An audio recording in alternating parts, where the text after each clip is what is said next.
Good afternoon, everyone. Truly a pleasure to be here among all of you and to have Shri Rajat Sharma ji among us. Shri Rajat Sharma ji is a prominent public figure in the world of Indian media and journalism. He is best known for hosting the immensely popular show Aapki Adalat, which has captured the hearts of not only our nation but audiences all over the world over the past 3 decades. Rajat ji's illustrious career has seen him interact with various renowned personalities from India as well as all over the globe. His courtroom has witnessed the interrogation of celebrities from every walk of life and a tremendous chat that they've had, which continues to captivate the audiences to this day. Born into humble beginnings and educated in ordinary schools, Rajat ji's merit took him to the Sri Ram College of Commerce, and here he built bonds with some of the greatest politicians and luminaries in the history of modern India. Aapki Adalat was already a nationwide sensation when Rajat ji took to the helm of it in 1993. And since then, over the last 33 years, Aapki Adalat has gone on to become one of the most iconic and long-running non-fictional shows on Indian television. Going ahead, we have a video that shows the history of India TV and Aapki Adalat. May we have the video, please?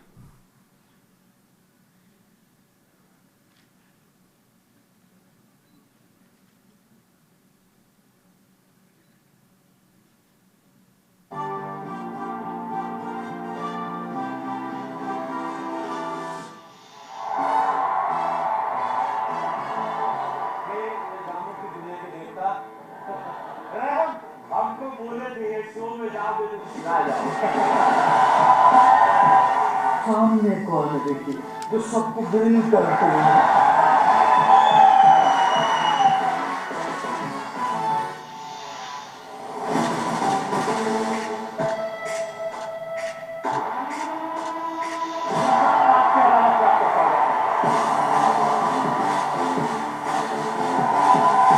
Rahul Gandhi कहते हैं कि मैंने संसद की दुकान खोली है, तो लोग कहते हैं स्थिति छोड़ने तो बहुत पहले खोली थी। गौतम भाई भगवान से तो सब मांगते हैं कि थोड़ा हमें भी दे दे, लेकिन लगता ऊपर वाला सिर्फ आपकी सुनता है।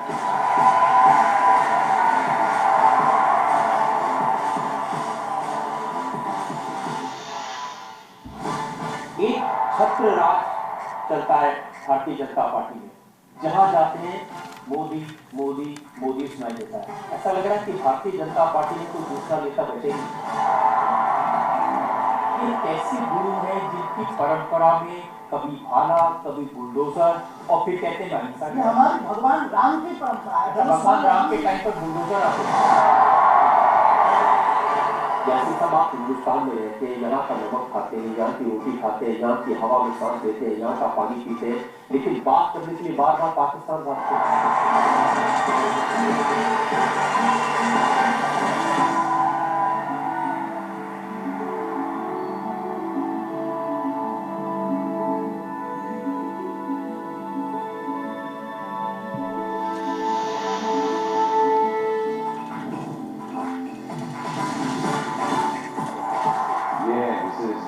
Power of education, this is the power of dedication, this is the power of लगन मेहनत, ये so very proud। मेरा जिंदगी का सबसे पहला बड़ा टीवी का इंटरव्यू एक्चुअली आपकी अदालत में हुआ था, जिसकी वजह से मुझे लगता है जिस मुकाम पर मैं पहुंचा हूँ तो बहुत मदद हुई। मैं आपको बहुत बहुत धन्यवाद और थैंक यू कहना चाहता हूँ कि आपने मुझे इसमें मदद किया। एक कमरे में घर में जिंदगी जिसने गुजारी, पढ़ाई के लिए जिसके पास घर में बिजली नहीं थी, ये देश की विशेषता देखिए कि अपने परिश्रम से एक इंसान कहां से कहां पहुंच सकता है। रजत उसका उदाहरण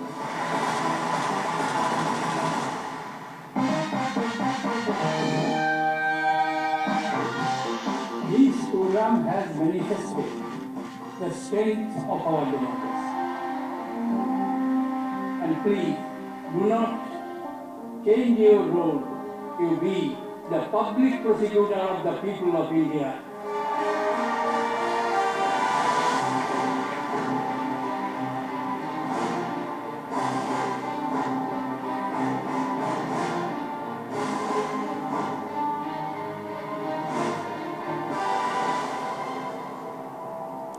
Give it up, ladies and gentlemen, for Padma Bhushan Shri Rajat Sharma ji. As we all saw, our late Honorable President Shri Pranab Mukherjee had told Rajat ji to continue to always be the public prosecutor of the people of India. It's truly my privilege and pleasure today to be questioning the OG interviewer of Indian television. Pandit ji, the stage is yours. May we have you over, please.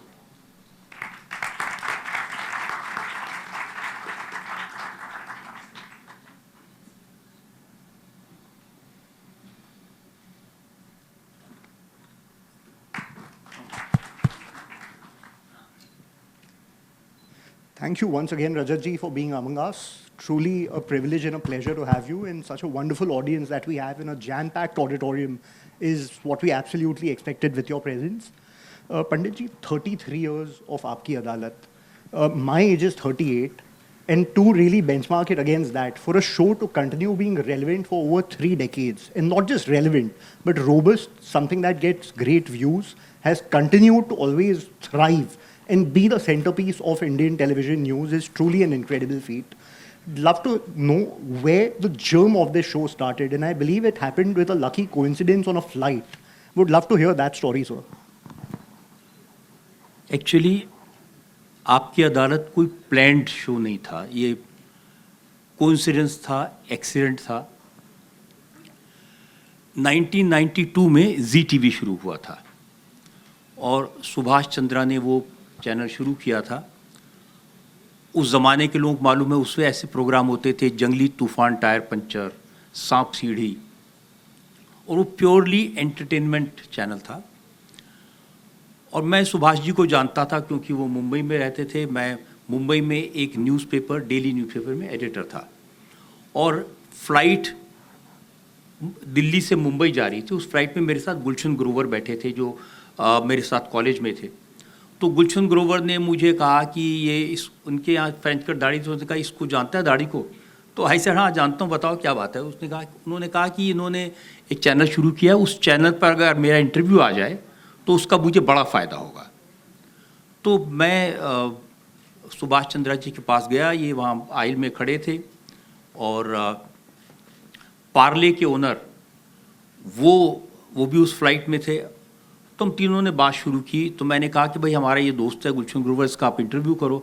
तो सुभाष जी ने कहा अरे भाई मैं तो व्यापारी आदमी हूँ, मुझे क्या मालूम कैसे इंटरव्यू करना है, तो आप इसका इंटरव्यू कर दो। तो मुझे थोड़ा हर्ट लगा कि मैं इसका इंटरव्यू करूँगा, मैं इतने बड़े अखबार का एडिटर हूँ। तो मैंने कहना शुरू कर दिया, देखिए साहब 2 आदमी बैठ के बात करें उसको कौन सुनेगा। तो उन्होंने पूछा कि क्या होना चाहिए। तो मैंने कहा कि एक कटघरा लगाओ, पॉलिटिशियंस को उसमें बिठाओ, अकाउंटेबल बनाओ, उन पर इल्ज़ाम लगाओ, सामने ऑडियंस हो, और कहिए कि 10-12 मिनट मैंने लेक्चर दिया कि क्या होना चाहिए। उसके बाद हम लोग अपने अपने घर चले गए, फ़्लाइट लैंड हो गई। तो 1 हफ्ते के बाद में मुझे सुभाष जी ने फ़ोन किया, उन्होंने कहा कि मैं आपसे मिलना चाहता हूँ। तो मैंने कहा बताइए, मैं आ जाता हूँ। नहीं, मैं आऊँगा, मुझे काम है। और उन्होंने मेरे न्यूज़पेपर के ऑफिस में आके मुझे कहा कि आपने वो जो शो सजेस्ट किया था वो करना चाहिए। तो मैंने कहा जी कौन सा शो? तो उन्होंने कहा वो जो आप फ्लाइट में कह रहे थे। तो अरे मैंने कहा वो तो वैसे ही बात कर रहा था फालतू, तो सॉरी मैंने ऐसी हवाबाजी कर दी है, छोड़ दिए। तो उन्होंने कहा नहीं वो अच्छा लगेगा, मैंने डिस्कस किया अपने क्रिएटिव लोगों से। So I told him not really. उसके बाद उन्होंने फिर दोबारा मुझे फ़ोन किया, तो फिर मैं उनके ऑफिस गया। मैंने कहा जी मैं आपसे कान पकड़ के माफ़ी मांगता हूँ कि मैंने इतनी हवाबाजी की, ऐसे कोई शो हो नहीं सकता, कौन आके कटघरे बैठेगा, और मैं टीवी का आदमी नहीं हूँ, मैं प्रिंट का आदमी हूँ, तो मैं कुछ नहीं कर सकता। Anyway then he sent his 2 creative directors to me, one Karuna Samtani, other was Kamlesh Pandey. Kamlesh Pandey I knew because he was Subhash Ghai's dialogue writer for his films, और सौदागर उन्होंने लिखी थी, अच्छे काबिल आदमी हैं। उन्होंने मुझे कन्विंस किया कि नहीं आपको करना चाहिए, और इस तरह से मैंने कहा ठीक है हम ट्राई करते हैं, अगर शो अच्छा होगा तो ऑन एयर जाएगा, अच्छा नहीं होगा तो उसको स्क्रैप कर देंगे।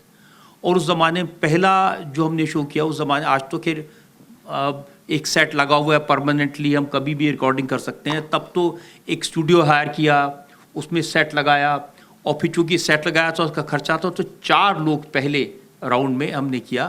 First was Lalu Yadav, second was Khushwant Singh, third was KPS Gill और फोर्थ वाज TN सेशन, वो उस समय चीफ इलेक्शन कमिश्नर थे। तो ये आपकी अदालत की शुरुआत की कहानी है। अद्भुत है सर। और इसके बाद सालों साल, दशकों तक जो एक क्रेडिबिलिटी बनी है आपकी अदालत की, आज के डेट में कोई भी बड़ा नेता अपना डेब्यू कर रहा हो, इलेक्शंस आ रहे हो, कोई बड़ी फिल्म रिलीज़ हो रही हो, कोई उद्योगपति हो जो किसी बड़े स्तर पे काम कर रहा हो, हर कोई आपकी अदालत पे आ चुका है या आना चाहता है। और इसका इकलौता कारण है जो एक शो की क्रेडिबिलिटी बनी हुई है, जो एक लोगों का विश्वास आपने बना के रखा हुआ है through the credibility of the show.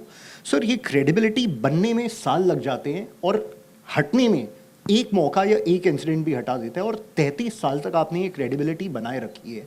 इसका क्या राज है? देखिए, दो हिस्से हैं आपके सवाल के कि कैसे बना रहा। उसका कारण ये कि मैंने कभी भी अपने आप को शो पर इम्पोज करने की कोशिश नहीं की। मैंने कोशिश की कि जो भी हमारे गेस्ट आते हैं उनको जो भी पूछा जाए आदर से, अदब से, रिस्पेक्ट से पूछा जाए, किसी की इंसल्ट न की जाए, चिल्लाने की ज़रूरत नहीं है, किसी को डांटने की ज़रूरत नहीं है। और दूसरा, मैंने कोशिश की कि मैं वो सवाल पूछूं जो पब्लिक पूछना चाहती है। मैं as an editor may have different perception, मेरे अलग तरह के सवाल हो सकते हैं, लेकिन मुझे लगता है कि जब कोई कॉमन आदमी इस शो को देख रहा है तो वो जब वो सवाल सुने उसको लगता है ओ यही तो मैं पूछना चाहता था। दूसरी बात आपने कहा कि भाई लोग आना चाहते हैं, उसका कारण ये है कि लोगों को लगता है कि वो समझते हैं इस बात को कि मेरा कोई एजेंडा नहीं है, मैं उस शो में से कोई हेडलाइन निकालने के लिए नहीं काम कर रहा हूँ। कभी किसी के मुंह से गलती से कोई बात निकल जाती है, बहुत सारे शोज में मैंने देखा है, फिर उस चीज़ को लेके बहुत शोर मचाया जाता है, कभी स्लिप ऑफ टंग हो जाता है। मैं आपके साथ ये राज शेयर कर सकता हूँ कि पिछले 32 साल में जो भी गेस्ट आपकी अदालत में आए हैं, प्रोग्राम ख़त्म होने के बाद मैं उनके पास जाता हूँ, मैं उनसे कहता हूँ कि अगर कोई ऐसी चीज़ जो आपने कही है जो आपको लगता है ठीक नहीं है, आपके लिए ठीक नहीं है, समाज के लिए ठीक नहीं है, देश के लिए ठीक नहीं है, वो मैं एडिट कर दूंगा। आप मुझे प्लीज़ फील फ्री, आप बता दीजिए। अगर 2 दिन बाद एडिट होना है तो मैं कहता हूँ आप 2 दिन बाद मुझे बता दीजिए। ज़्यादातर लोग 1-2 इंसिडेंट ऐसे हुए हैं जहाँ किसने कुछ ऑब्जेक्ट किया कि और रिक्वेस्ट किया कि इसको हटा दो, बाकी लोग ज़्यादातर ये कहते हैं हम आपके ऊपर छोड़ते हैं, आप देख लीजिए। तो ये लोगों को विश्वास देता है कि हम उनको वो जो अभी हमने सुना वो कहते हैं कि छिला जाओगे, तो वो छिला जाने के लिए नहीं आते, वो एक उनका कहने का अंदाज है। रजत जी, आपने बहुत अच्छी बात कही थी कि जो सवाल जनता पूछना चाहती है, जो जवाब जनता जानना चाहती है, वो आप पूछते हैं। Rajat ji, being in the media and entertainment sector, कई बार मुझे लगता है कि हम लोग एक इंसुलेशन, एक बबल में चले जाते हैं, एक अपनी ही दुनिया में रह जाते हैं। और कई बार खास करके एंटरटेनमेंट सेक्टर में हम लोग एक जनता से जो संपर्क होता है, जो एक पकड़ होती है उनके सोच की, उनके समझ की, उनके कंजम्पशन पैटर्न्स की, उससे हमारा हाथ उठ जाता है। ये 33 साल तक इवॉल्व होते हुए देश में, इवॉल्व होती हुई जनता के साथ जो आपने एक संपर्क बनाए रखा और उनकी मानसिकता को समझ के और पकड़ के रखा, ये कैसे हुआ? उसका कारण है मैं 50 साल से पब्लिक लाइफ में हूँ। स्टूडेंट लाइफ में मैं स्टूडेंट लीडर था, बाद में मैं करीब 11 साल प्रिंट मीडिया में रहा, रिपोर्टर रहा, और उस जर्नी के दौरान देश को, लोगों को जानने का मौका मिला। और अभी भी जब भी मुझे अवसर मिलता है मैं लोगों से मिलता हूँ। ऐसे किसी प्रोग्राम में जाता हूँ तो मैं, आज तो आपके पास समय कम है, लेकिन मैं आमतौर पर कोशिश करता हूँ लोगों से हो आप पूछिए, और जो लोग सवाल पूछते हैं उससे बहुत कुछ सीखने को मिलता है, उससे पता चलता है कि लोगों के मन में क्या चल रहा है। और अनुभव से करते करते करते एक ये स्थिति आ गई कि अब मुझे मालूम है कि लोगों के मन में क्या चल रहा है। आजकल सबके मन में रील्स चल रहा है। जब हमने प्रोग्राम शुरू किया था तो ये मोबाइल फ़ोन भी नहीं था। तो ये वक्त के साथ कैसे लोग बदले हैं, और मैंने कोशिश की है कि मैं अपने आप को उस वक्त के साथ बदलूं। मैं रिजिड नहीं हूँ, मैं ये नहीं हूँ कि मैं ऐसा हूँ और मेरे लिए लोग बदल जाएं, नहीं, मैं लोगों के लिए बदला हूँ, मैं वक्त के लिए बदला हूँ, और मैं हमेशा ये कोशिश करता रहूँगा। सर, जैसे लोग बदले हैं, मीडिया कंजम्पशन का जो माध्यम है वो भी बदला है। जब शुरुआत हुई थी आपकी अदालत की, वो टेरेस्ट्रियल टेलीविज़न पे हुई थी, और आज इंडिया टीवी टेरेस्ट्रियल चैनल बनाए, ऐप बनाए, CTV भी है, सोशल मीडिया पे भी बहुत रेलेवेंट है। सर, इन 3 दशकों में जिस तरह से टेक्नोलॉजी इवॉल्व हुई है, इसका आप क्या समझते हैं, क्या असर रहा है, दुरअसर भी और सदअसर भी जो रहे हैं और इससे जो अब बुरा consumer असर है- बताऊंगा तो बहुत पूरा दिन लग जाएगा, लेकिन इसका पूरा असर जो मुझे चिंता होती है वो है क्रिएटिविटी पे हुआ है, हमारी सोच पे हुआ है, हमारी पोइट्री पे, शायरी पे, लिखने पे उसका असर हुआ है। अब देखिए, एक ज़माने में जब किसी का दिल टूटता था तो वो कहता था कि मैं तेरे ख़त गंगा में बहाया हूँ और पानी में आग लगाया हूँ। अब क्या कहते हैं कि मैं तेरे सारे मैसेज डिलीट कराया हूँ और तुझे इंस्टाग्राम पे ब्लॉक कराया हूँ। तो वो जो रोमांस था क्रिएटिविटी का, वो नहीं दिखता है। अब यंगस्टर्स को मैं देखता हूँ कि जब वो किसी रेस्टोरेंट में जाते हैं तो एक्साइटमेंट तो एक ज़माने में होता है, रेस्टोरेंट में जाएंगे, क्या खाना मिलेगा, क्या खाएंगे, कि वहाँ क्या बात करेंगे। तो पहले वो रेस्टोरेंट की फ़ोटो खींचते हैं, फिर अंदर जाके उस टेबल की फ़ोटो खींचते हैं, फिर जो सर्व कर रहे हैं उसकी फ़ोटो खींचते हैं, जब खाना आता है उसकी फ़ोटो खींच के अपने दोस्तों को वो भेज देते हैं। जब उनका जवाब आ जाता है फिर वो खाना शुरू करते हैं।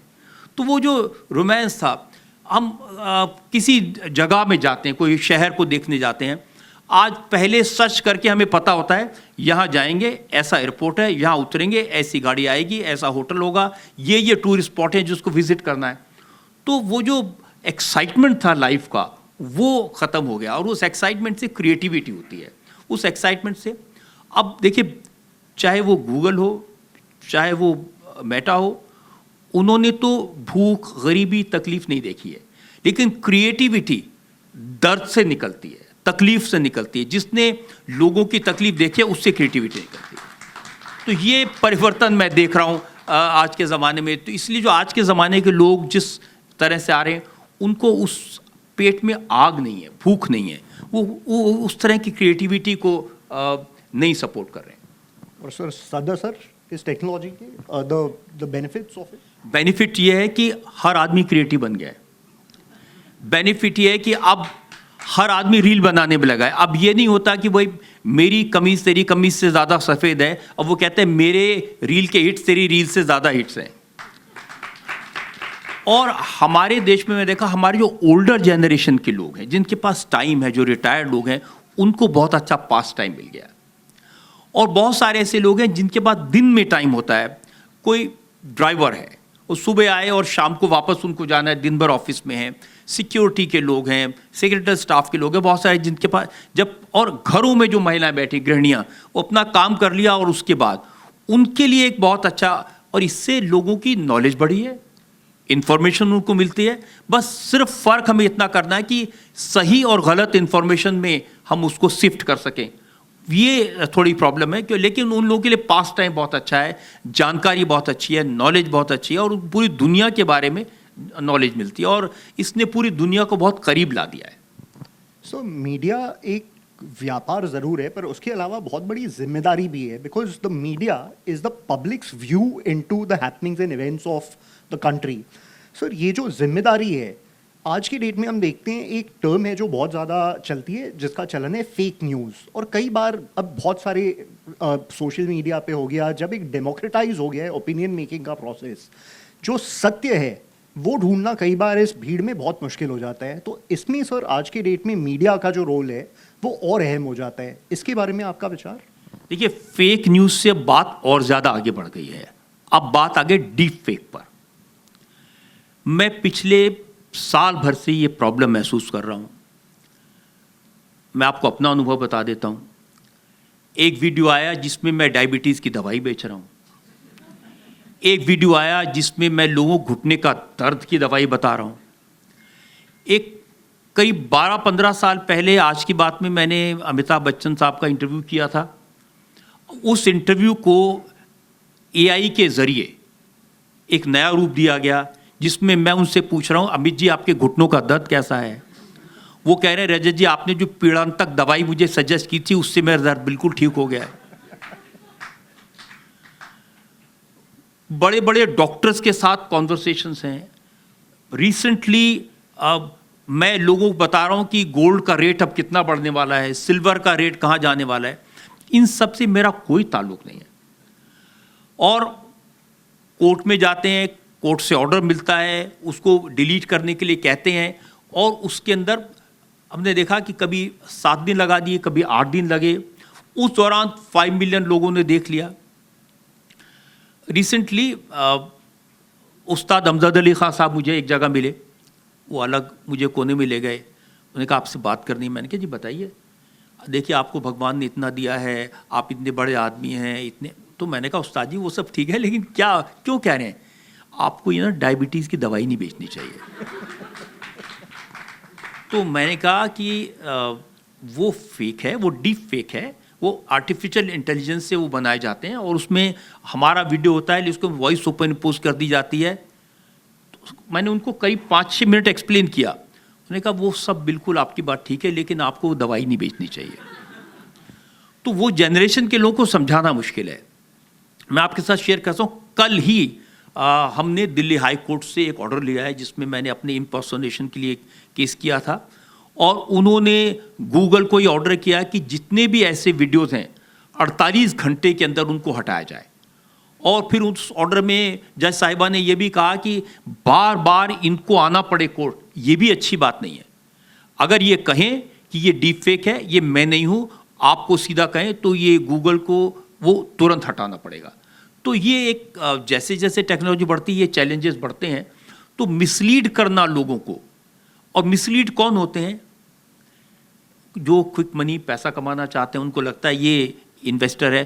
अब किसी बड़े मुकेश अंबानी के नाम से अगर एक वीडियो बना दिया कि इस चीज़ में इन्वेस्ट करिए, हमारी फाइनेंस मिनिस्टर के नाम से वीडियोस आते हैं कि वो आप यहाँ इन्वेस्ट करिए, वो फेक है डीप। वो कब तक, जब तक वो लोगों को बताएंगे, पहली बार उनको पता लगेगा, फिर वो बताएंगे। अब इसमें 2 काम हो रहे हैं। एक तो जिसने वो वीडियो बनाया है उसको 5 मिलियन 7 मिलियन व्यूज़ मिल गए, उसने उसमें पैसा बना लिया। दूसरा, उससे जो लोग मिसलीड हुए, गाइड हुए, उन्होंने जहाँ पैसा डाला वो फेक अकाउंट्स हैं, और वो 5 मिनट के अंदर वो पैसा गायब हो जाता है, उसकी ट्रेस नहीं मिलती। उसको आप ट्रैक करिए तो ग्वाटेमाला में उसका एड्रेस मिलेगा। तो ये बहुत बड़े चैलेंजेस हैं, और मैं कोशिश कर रहा हूँ कि लोगों को इसके बारे में ज़्यादा से ज़्यादा जागरूक किया जाए। स्पेशली हमारे जो ओल्डर जनरेशन के लोग हैं उनको ये समझाया जाए, उनको ये बहुत चैलेंजेस फील करने पड़ते हैं। और यंगर जनरेशन को भी ये समझाया जाए कि अनुभव के आधार पे सच और झूठ, गलत और सही, इसके बीच में फ़र्क करना सीखें। रजत जी, जो मीडिया सेक्टर है हिंदुस्तान का, उसके भूतकाल का आप एक बहुत बड़ा अहम हिस्सा रहे हैं, वर्तमान में भी आप हैं, और जिस तरह से आप आपकी अदालत चला रहे हैं और इंडिया टीवी चला रहे हैं, मेरे ख्याल से निश्चित है कि जो इस सेक्टर का भविष्य है उसमें भी एक बहुत कीर्तिमान किरदार आप निभाएंगे। As a veteran in the media industry and as an integral part of it, and as somebody who runs a channel today, जो नई पीढ़ी के बच्चे हैं जो एक मास मीडिया कॉलेज में जाना चाहते हैं या एक एम्बिशन रखते हैं मीडिया सेक्टर का हिस्सा होने का, उनके लिए सर जैसे आज किसी को इंजीनियर बनना हो, डॉक्टर बनना हो, बिजनेस में जाना हो, तो फॉर्मल एजुकेशन स्ट्रक्चर्स उनके MBA, इंजीनियरिंग, मेडिसिन वगैरह हैं, पर मीडिया के लिए बहुत कम कोर्सेज या बहुत कम कॉलेजेस और इंस्टीट्यूशंस हैं जो एक जिम्मेदार मीडिया पर्सन होने का एजुकेशन इम्पार्ट करते हैं। इसके बारे में आपके क्या विचार हैं? अगर आज की जो युवा पीढ़ी है उन्हें मीडिया में जाना है तो क्या सही रास्ता होगा उनके लिए?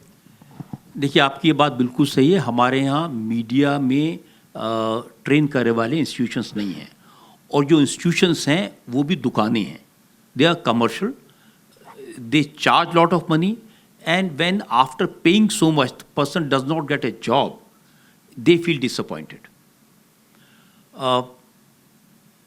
At India TV, lot of people come for interviews, for jobs, and they come from various institutions. We realize talking to them that what they are learning is not useful.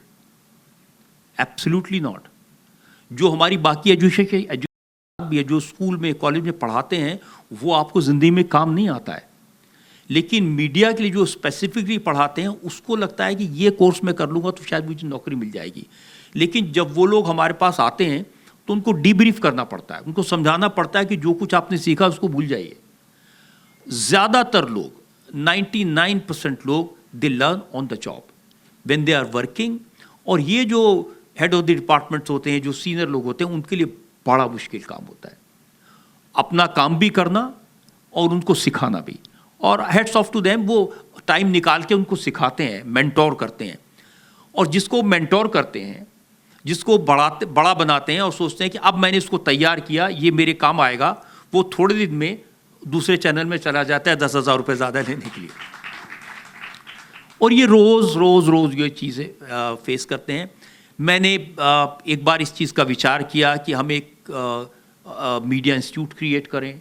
मैं अपने ऊपर जिम्मेदारी लेना चाहता था और ये भी सोचा कि हम उसको बहुत सस्ते में करें। This is something I really need to give back to the society.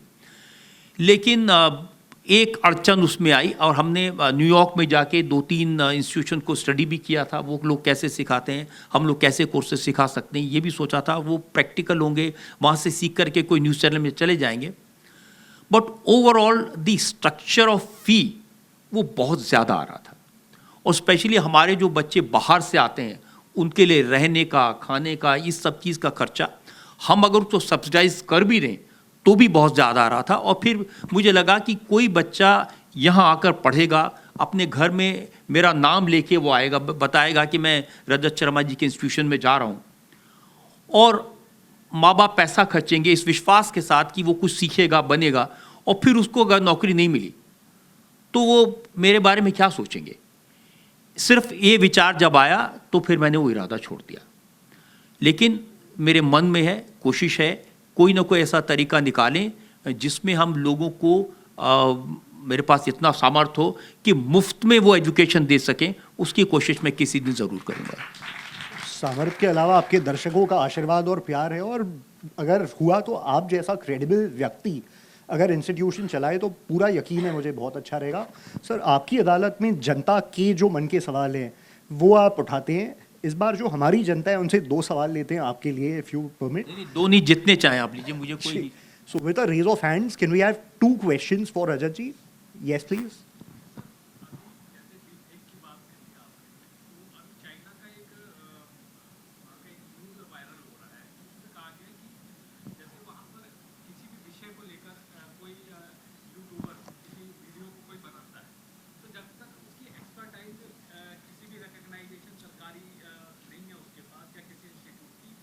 तब तक वो उसके ऊपर वीडियो नहीं बना सकता।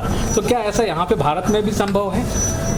देखिए, शी जिनपिंग साहब को इलेक्शन ही लड़ना, हमारे यहाँ हर लीडर को इलेक्शन लड़ना है, कोई ऐसे फैसले नहीं करेगा।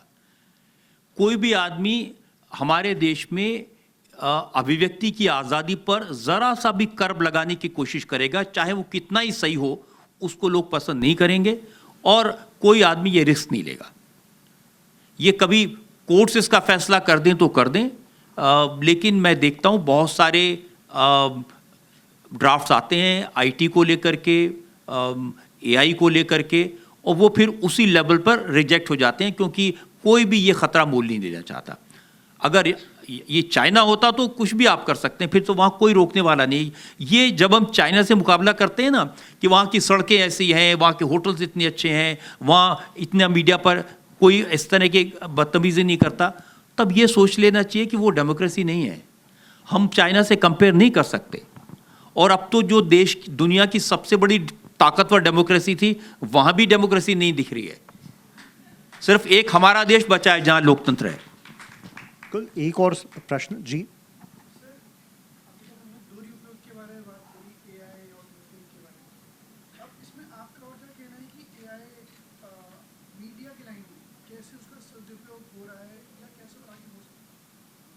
नहीं, it is a very useful tool. उसका बहुत सदुपयोग हो सकता है, उसके थ्रू आप बहुत सारी चीज़ें क्रिएट कर सकते हैं। बहुत सारे लोग एआई के माध्यम से ऐसी फिल्में क्रिएट कर रहे हैं जो बिल्कुल असली लगती हैं। वो फिक्शन है, वो कर सकते हैं, लेकिन असलियत में मैं इस चीज़ के फेवर में नहीं हूँ कि आप एक एआई एंकर क्रिएट कर दें। मैं इसके फेवर में नहीं हूँ कि एआई के ज़रिए आप न्यूज़ बनाकर दिखा दें। देखिए, न्यूज़ में और फिक्शन में एक बड़ा फ़र्क है।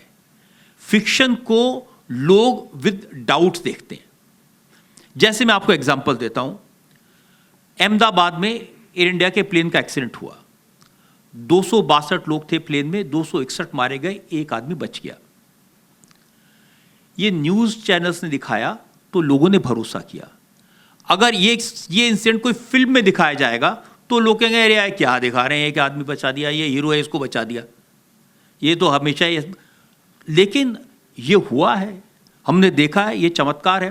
तो ये फ़र्क एआई में और जो रियल में है, एआई का इस्तेमाल फिक्शन के लिए हो ठीक है, नॉलेज के लिए हो वो ठीक है, रिसर्च के लिए हो वो ठीक है, लेकिन न्यूज़ के लिए नहीं होना चाहिए, ये मेरी थिंकिंग है। बहुत बहुत धन्यवाद रजत जी।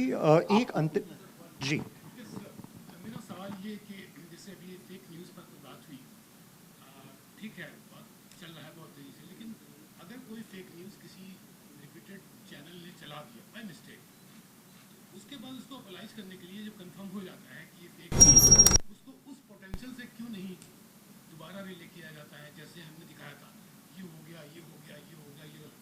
जब हमें पता लग गया कि क्लियर है, हर तरफ से क्लियर हो गया कि ये फेक न्यूज़ थी, तो हम उसको उतने ही जोर शोर से क्यों नहीं दिखाते हैं जिससे लोग देख सकें? मेरी राय ये है कि अगर किसी न्यूज़ चैनल ने कोई गलती की है, कोई गलत खबर दिखाई है, जितनी ताकत से वो दिखाई थी, अगर वो गलत है उतनी ताकत से उसका डिनायल दिखाना चाहिए। मैं अपने एंकर से, अपने एडिटर से हमेशा ये कहता हूं कि आपसे कोई गलती हो जाए तुरंत माफ़ी मांग लो। व्यूअर आपका भगवान है, भगवान से माफ़ी मांगने में क्या शर्माना। और दूसरी बात मैं आपकी जानकारी के लिए बता दूं कि मैं न्यूज़ ब्रॉडकास्टर्स एसोसिएशन का प्रेसिडेंट भी हूं। न्यूज़ ब्रॉडकास्टर एसोसिएशन की तरफ से एक संस्था बनाई गई थी कई साल पहले, जिसका नाम है NBDSA। इस संस्था के हेड एक सुप्रीम कोर्ट के रिटायर्ड जज होते हैं, जो आजकल जस्टिस अर्जुन सीकरी हैं, और उस संस्था में 4 लोग एमिनेंट सिटीजन्स होते हैं। जैसे नफ्ते सरना हमारे फॉर्मर एम्बेसडर हैं, वो उसके मेंबर हैं, ऐसे 4-5 लोग उसके मेंबर्स होते हैं। और हम न्यूज़ चैनल्स पर ये चलाते हैं बार बार कि अगर आपको कोई शिकायत है तो आप उस NBSA को कर सकते हैं। वो कहने के लिए तो वो सेल्फ रेगुलेशन है मीडिया का, लेकिन एक्चुअल वो इंडिपेंडेंट रेगुलेशन है, हमारा उस पर कोई बस नहीं है। और जब उनके पास कोई शिकायत जाती है तो फिर वो न्यूज़ चैनल को या तो वार्निंग देते हैं, ज़्यादा बड़ी शिकायत होती है माफ़ी मांगने को कहते हैं, और माफ़ी जब कहते हैं वो बताते हैं कि आपने अगर 9 बजे खबर चलाई थी तो 9 बजे माफ़ी फुल स्क्रीन पे, और वो बताते हैं इतने फॉन्ट साइज में आप माफ़ी मांगिए। ये कई बरस से ये चलन चला है, जिसके बाद में बहुत इम्प्रूवमेंट हुआ है, गलतियां लोगों ने कम की हैं, एक डर का माहौल पैदा हुआ है। तो इसका एक अच्छा असर हुआ है, और हम चाहते हैं कि ज़्यादा से ज़्यादा लोग अवेयर हों इस बात के लिए कि वो अपनी शिकायत कहाँ कर सकते हैं, और वो किसी के बारे में कहीं भी एक लेटर भी लिखेंगे तो उस शिकायत का कॉग्निजेंस NBDSA को लेना पड़ेगा। इसमें कोई छूट किसी को नहीं दी जाती है।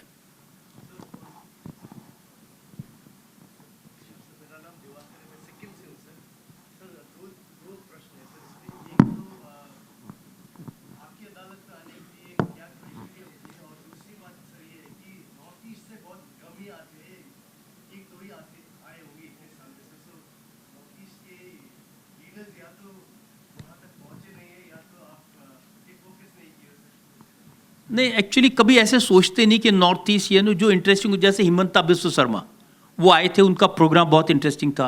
किरेन रिजिजू वो आए थे, उनका प्रोग्राम बहुत इंटरेस्टिंग था। बीरेन्द्र सिंह मणिपुर वाले, उनको मैंने कोशिश की थी, वो आए नहीं। तो ऐसा नहीं है, हम अप्रोच करते रहते हैं। और मैं ज़रूर कहूँगा कि ये नॉर्थ ईस्ट के लोग जब प्रोग्राम में आते हैं और जिस अंदाज में वो हिंदी बोलते हैं, they make it very interesting. Himanta Biswa Sharma जैसे हिंदी बोलते हैं बहुत अच्छा होता है। किरेन रिजिजू हिंदी बोलते हैं, और किरेन रिजिजू से जब मैं प्रोग्राम उनके साथ किया, चाइना के बारे में उनकी जो नॉलेज थी, जो अंडरस्टैंड थी, वो अमेजिंग थी। ये पता नॉर्मली क्या है, बहुत सारे नॉर्थ ईस्ट के जो लीडर्स हैं, कहीं उनकी पढ़ाई दिल्ली में हुई है या मुंबई में हुई है, तो दे आर फेमिलियर, और हम भी उनसे फेमिलियर हैं। तो कभी ये नहीं सोचते कि वो नॉर्थ ईस्ट है कि साउथ है। साउथ वालों के लिए साथ थोड़ी मुश्किल होती है, क्योंकि वो लैंग्वेज का प्रॉब्लम होता है। देवे गौड़ा के साथ जब मैंने प्रोग्राम किया था, मुझे नहीं पता था उन्होंने क्या बताया और मैंने क्या पूछा। तो ये साउथ के साथ तो प्रॉब्लम है, कि नॉर्थ ईस्ट के साथ बिल्कुल कोई इशू नहीं है। जी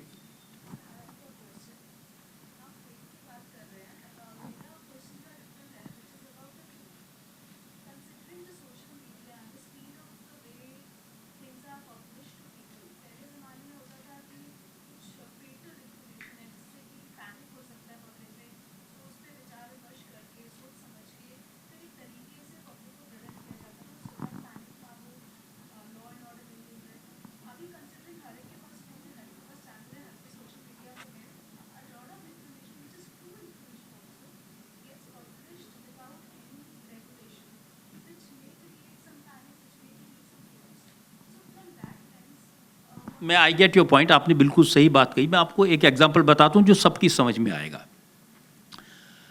हमारे एयरफोर्स के बहादुर सिपाही थे अभिनंदन, सब जानते हैं, उनकी मुस्टैच से उनको जानते हैं। उनको पकड़ा गया था और जब उनको पाकिस्तान में कैप्चर किया गया तो उनके सोल्जर से उनको मारा था, पिटाई की थी। उनका वीडियो था जिसमें उनकी ब्लीडिंग हो रही है। वो वीडियो जब हम तक आया तो हमने क्विकली, ब्रॉडकास्टर्स ने आपस में मैसेज एक्सचेंज किए कि हम ये नहीं दिखाएंगे, हम अपने किसी बहादुर एयरफोर्स के ऑफिसर को पाकिस्तानी के हाथ पिटता हुआ नहीं दिखाएंगे। लेकिन हमारा फैसला तो हमने किया, विद इन मिनट्स वो सोशल मीडिया पर वायरल था, जगह जगह लोग उसको देख रहे थे। कुछ लोग हमें गालियां दे रहे थे कि आप इसको छुपा रहे हैं, सच को छुपा रहे हैं, क्यों नहीं दिखाते, कायर हैं। तो बाद में जब जांच की तो वो सारे के सारे जो हमें कायर कहने वाले वीडियो से वो पाकिस्तान से रिलीज किए गए थे ताकि हमें प्रोवोक करें और हम भी दिखाएं। ऐसे बहुत सारे एग्जाम्पल्स मैं आपको दे सकता हूं। कई बार ऐसे एग्जाम्पल्स होते हैं कि कहीं पर एक खबर फैली, झूठ खबर फैली, लोग इकट्ठा हो गए, वायलेंस कर दिया, दंगा जैसे हालात हो गए।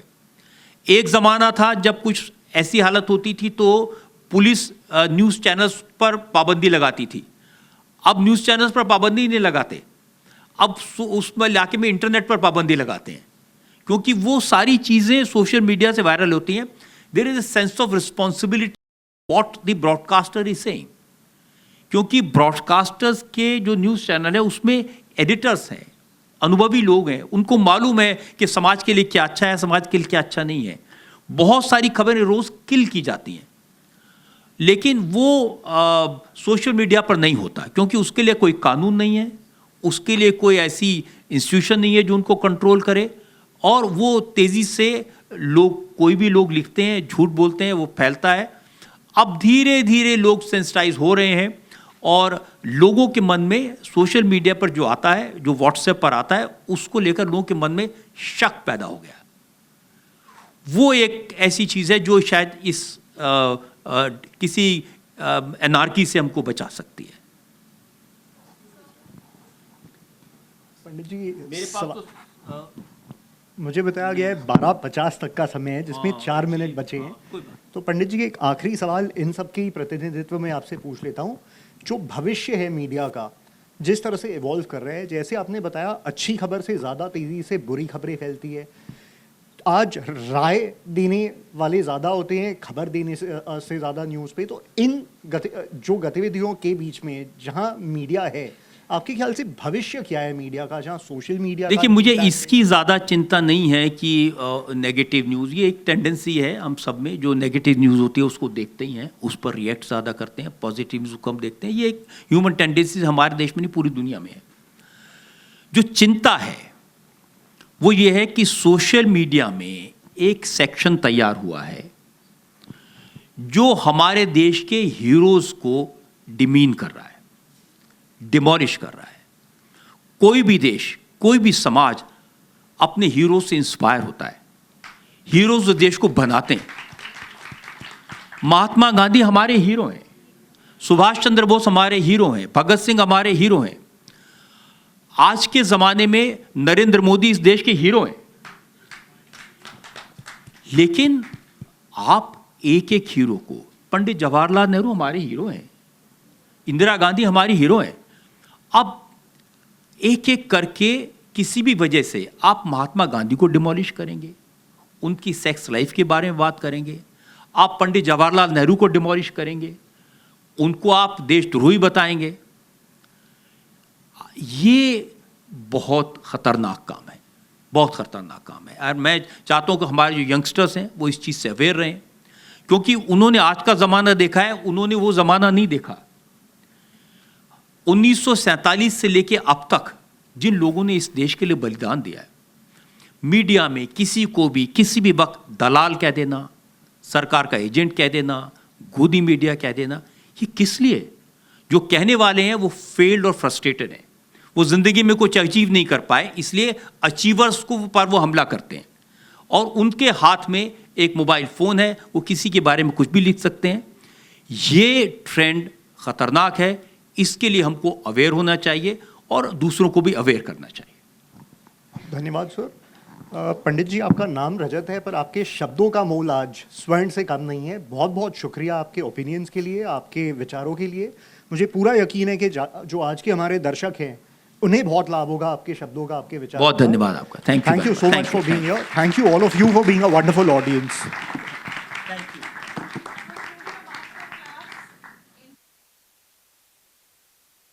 And I'm truly going to again tell all the audience to have a big round of applause for both of them.